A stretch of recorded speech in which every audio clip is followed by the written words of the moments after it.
Sinoj Thomas ചേരുന്നുണ്ട്. Sinoj, good morning. ഞങ്ങളിവിടെ പാട്ടൊക്കെ കേട്ട് നിൽക്കുകയാണ്. കേട്ടിട്ടുണ്ടാവുമല്ലോ അല്ലേ? ശ്രുതി വെങ്കി അവസാനം പാടിയ പാട്ട് കേട്ടു. ഞാൻ കുറേ സമയമായി ഇപ്പോൾ ലൈവ് വിളിക്കുന്ന വിചാരിച്ച് നിന്ന വഴിക്ക് ഒരു ഫയർഫോഴ്സ് പോകുന്നുണ്ട്. അപ്പോൾ അതിൻ്റെ പുറകിലൊന്ന് പോയി നോക്കിയതാണ്. അതുകൊണ്ട് കുറച്ച് പാട്ട് കേൾക്കാൻ പറ്റില്ല. ചെറിയൊരു വീടിന് തീ പിടിച്ചപ്പോൾ അതിൻ്റെ പുറകെ പോയി നോക്കിയതാണ്. വലിയ ഇഷ്യൂ ഇല്ല. അങ്ങനെ ആ വഴിക്ക് വന്ന വഴിയാണ്. ഓക്കെ, അത് കുഴപ്പമൊന്നുമില്ല. അപ്പം എന്തായാലും പോയ അതെ. അപ്പം എന്തായാലും ആർക്കും പരിക്കും കാര്യങ്ങളൊന്നും ഇല്ലല്ലോ, എല്ലാം സേഫ് അല്ലേ? ഇല്ലില്ല, ചെറിയ തീപിടുത്തമാണെന്ന് പറഞ്ഞു. പോലീസും ഫയർഫോഴ്സും അവിടെ ഉണ്ട്. ഒരു വീടിന് ചെറിയ രീതിയിൽ പുക വന്ന് ഫയർഫോഴ്സ് ഓടി വന്നതാണ്. ആ വണ്ടി പോകുന്ന കണ്ടപ്പോൾ ഞങ്ങളും പുറകെ വന്ന് നോക്കിയതാണ്. എന്തായാലും നമ്മൾ മറ്റു വാർത്തകളിലേക്ക് നോക്കിക്കഴിഞ്ഞാൽ, ഈ കണ്ണൂർ സർവകലാശാലയിലെ ചോദ്യപേപ്പർ ചോർച്ചയിൽ കാസർഗോഡ് ബേക്കൽ പോലീസ് പ്രാഥമിക അന്വേഷണം തുടങ്ങിയിട്ടുണ്ടല്ലേ? അപ്പോൾ ഇതിൽ ഈ സർവകലാശാലയിലേക്ക് KSU മാർച്ച് ഇന്ന് നടക്കുമെന്ന് പറഞ്ഞിരുന്നല്ലോ. ഇതിൽ കാസർഗോഡ് പാലക്കുന്ന് കോളേജിലേക്ക് SFI മാർച്ചും നടത്തുന്നുണ്ടല്ലേ?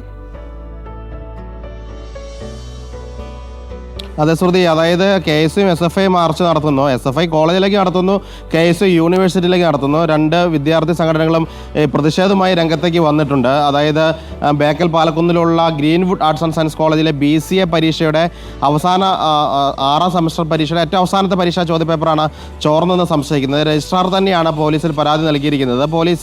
ബേക്കൽ പോലീസ് പ്രാഥമിക അന്വേഷണം നടത്തിയിരുന്നു.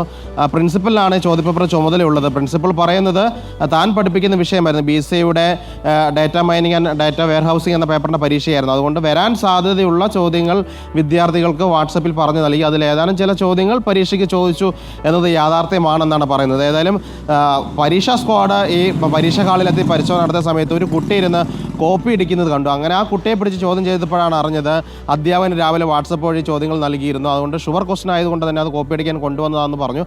അങ്ങനെയാണ് ചോദ്യപേപ്പർ ചോർന്നു എന്ന് മനസ്സിലാകുന്നത്. അങ്ങനെയെങ്കിൽ മറ്റ് പരീക്ഷകളുടെ ചോദ്യപേപ്പർ ചോർന്നു പോകാനുള്ള സാധ്യത ഇല്ല എന്നാണ് സംശയം. അങ്ങനെയാണ് കണ്ണൂർ യൂണിവേഴ്സിറ്റി രജിസ്ട്രാർ പരാതി നൽകിയത്. ഏതായാലും യൂണിവേഴ്സിറ്റി ഒരു ഉപസമിതിയെ അന്വേഷിക്കാൻ വേണ്ടി നിയോഗിച്ചിട്ടുണ്ട്. പോലീസ് ഇതൊരു ക്രൈം ആക്ടിവിറ്റി ആയതുകൊണ്ട് തന്നെ ബേക്കൽ പോലീസും അന്വേഷിക്കുന്നുണ്ട്. പോലീസ് പ്രാഥമിക അന്വേഷണം നടത്തിയ ശേഷം മാത്രമേ കൂടുതൽ അന്വേഷണത്തിലേക്ക് പോവുകയുള്ളൂ, FIR രജിസ്റ്റർ ചെയ്തുള്ള അന്വേഷണത്തിലേക്ക് പോവുകയും ചെയ്യുള്ളൂ. ശ്രുതി വെങ്കി. ഓക്കെ സിനോജ് തോമസ്, എന്തായാലും നല്ലൊരു ദിനം ആശംസിക്കുന്നു.